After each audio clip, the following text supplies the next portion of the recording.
Hello there, YouTube people of all creeds, kinds, and occupations. We are Thralls of Metal.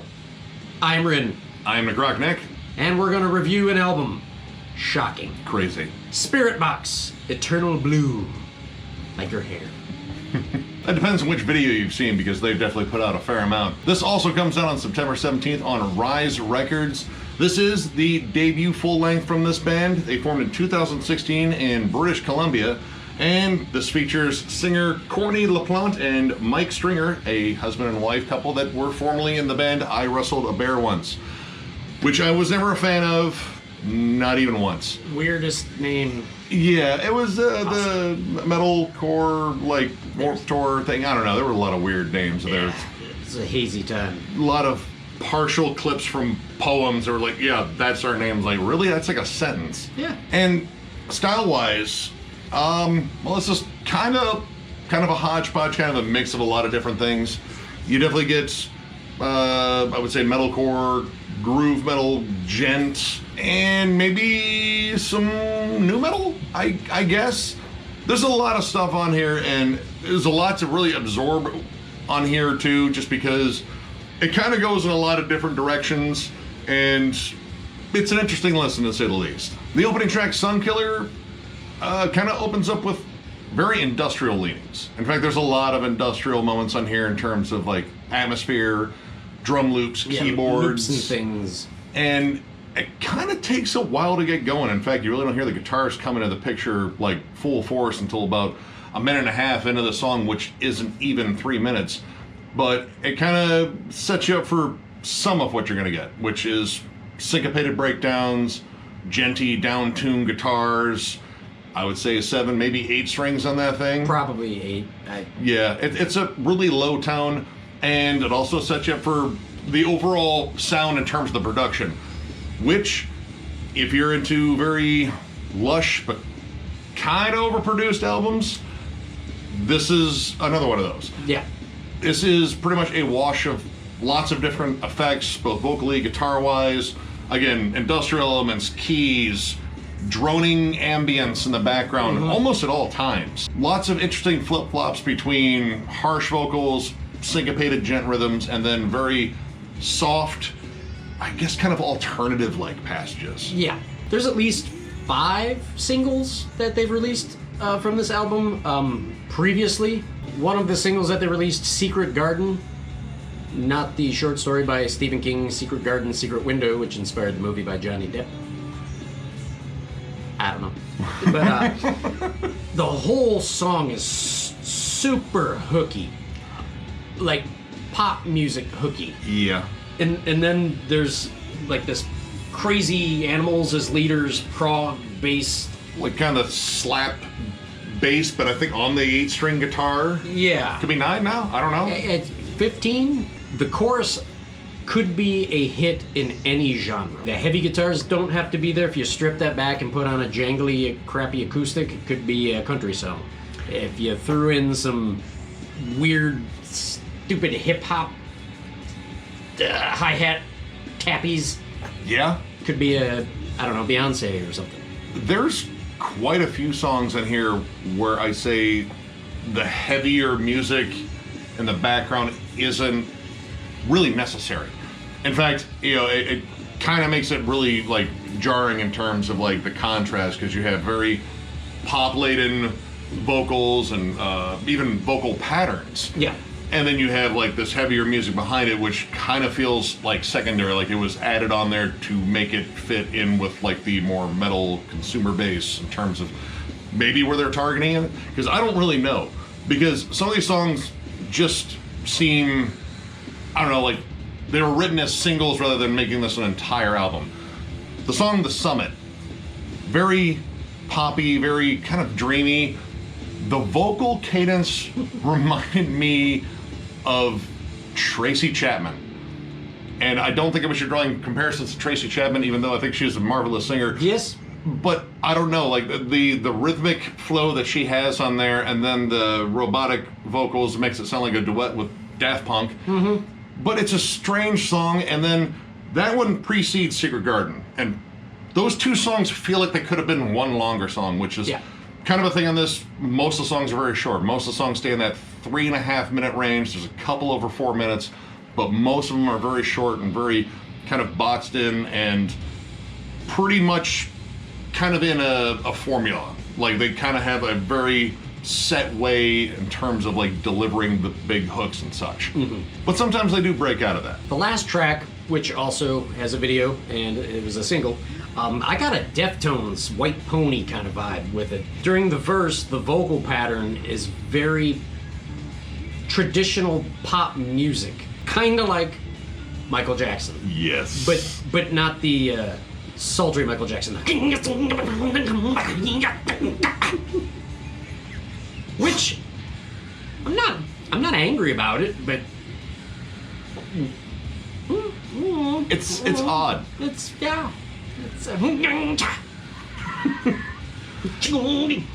And that again was another one where if you stripped out the music behind it, you would have just a flat out pop song. In fact, the song "We Live in a Strange World," minus the end of that, is a pop song. Like, is it Areola Grande? Yeah, I think Big it is. Nipple. Yeah. Yeah, something like that. It would be in a cool hip movie.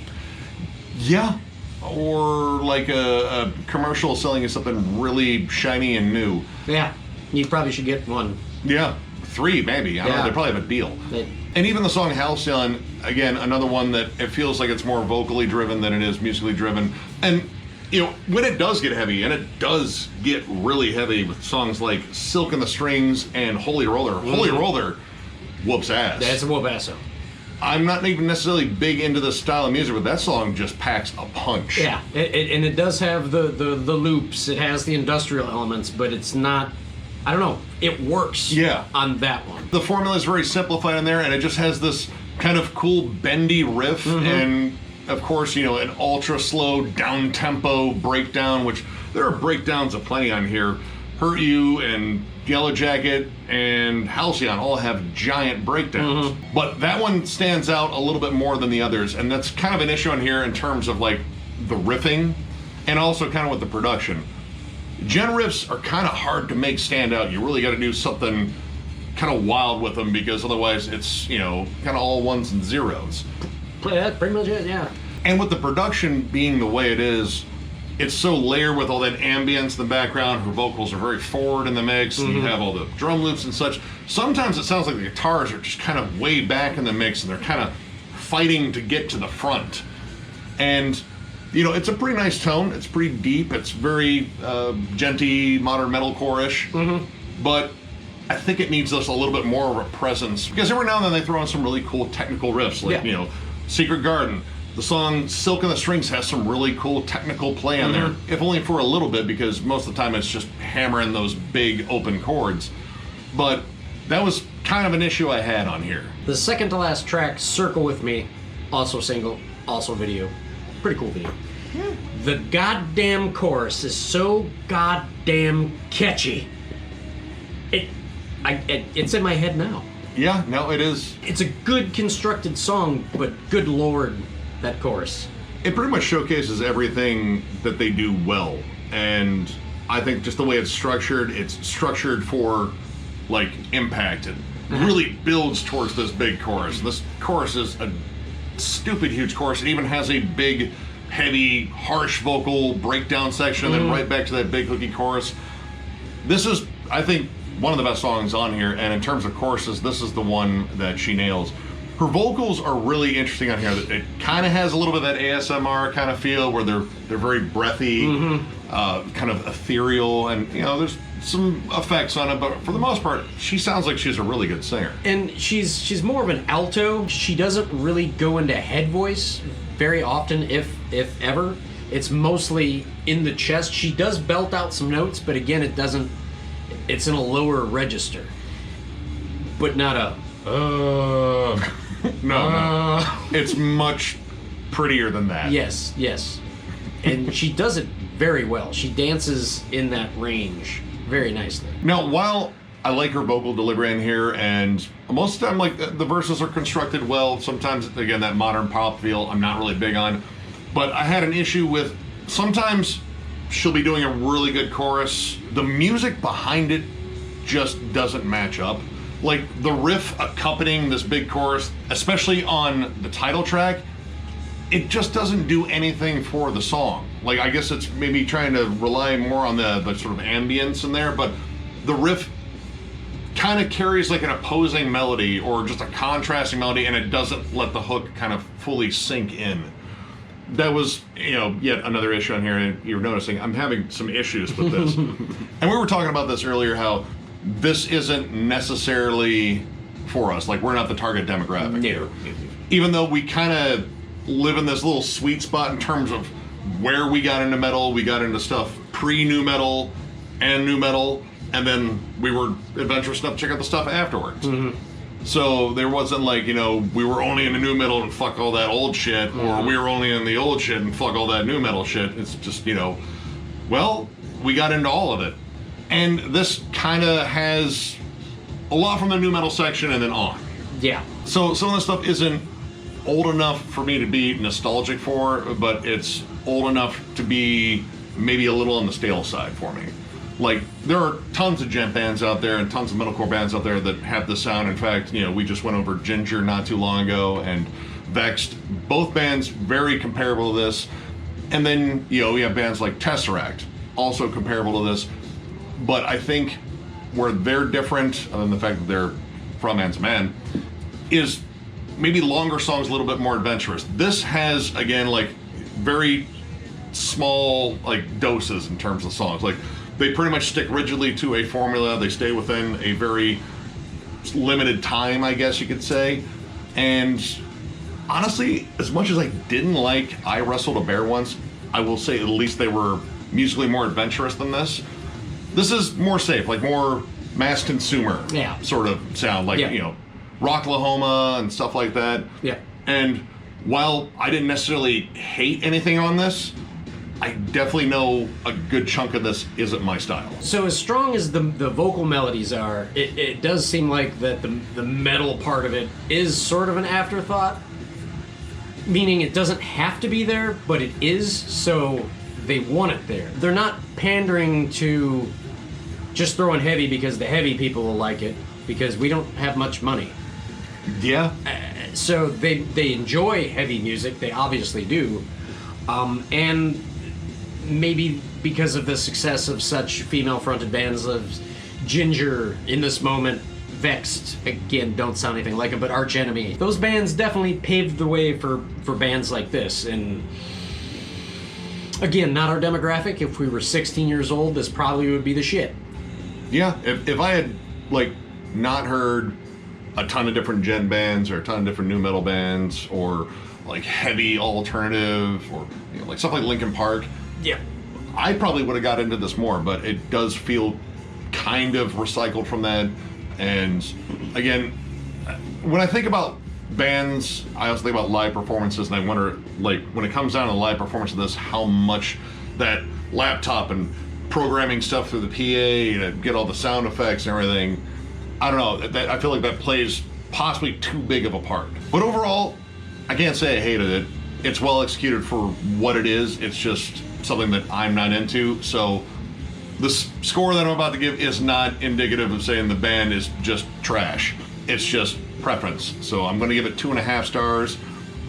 The heavier moments are probably the ones I latched on to the most, but a lot of this is, like, not the cool kind of contrast or like, ooh, that's really imaginative, like how they did that. Like, this is the kind of contrast where, like, I don't know if this fits, but they're trying really hard to make it fit. It's like the square peg, round hole sort of thing.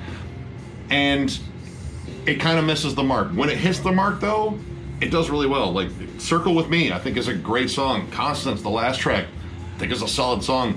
Holy Roller, whoops, holy dick. There's good stuff on here. It's just not for me, but if you're a fan of this band and fan of course, stuff like Ginger and Vexed, strongly recommend checking it out. Go support this band, get their album, get a shirt, get a poster with all the band members, probably mostly just the front woman because she has all the cool hair. But yeah, check them out. I'm gonna go with a 3, and I'm not sure why. Probably for the same reason why I put Code Orange on my year-end list for last year. I think this is good for the metal community, for the youth of the metal community, to get more, come on in, we got snacks and leather jackets and stuff. I think their next album will be more telling of what's going to happen in their career if they lean more towards the metal-ish or the pop-ish, because I could see them going either way. Yeah. Again, this is probably some 15, 16-year-old kid's favorite band. And there's worse bands to pick. Again, Holy Roller, Secret Garden, Circle With Me, bangers. They get played all the time on Liquid Metal, and it fits nicely in a playlist with other stuff. But for 43 minutes altogether, it might get a little stale. I'm giving them a 3 because there's room to improve. Yeah. So, if you enjoyed this review, give it a thumbs up. And if you are new to the channel, subscribe, because we do stuff like this all the time. We are also on Patreon. If you'd like to help us out there, there will be a link below. There is also a link there for our giveaway going on right now once we hit 7,500 subs, which we are getting pretty close to 72, so that's coming up pretty quickly, much quicker than I thought. And thank you to everyone that has subscribed, commented, and followed, and even the people that told us we suck. We know there's some of you out there. It might be some of them on this video too. I don't know. This is gonna be a divisive video, I believe. But thank you either way. But anyway, 8 CD stack, new Cannibal Corpse with the ultra naughty cover.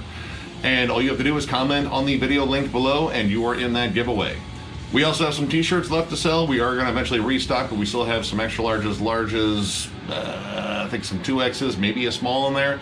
If you are interested in one, hit us up on thrallsofmetal@gmail.com and send us a message, put shirts in it, and we will get back to you, get you an invoice sent, and get you a shirt. So with that, we thank you all for watching, and we will catch you later.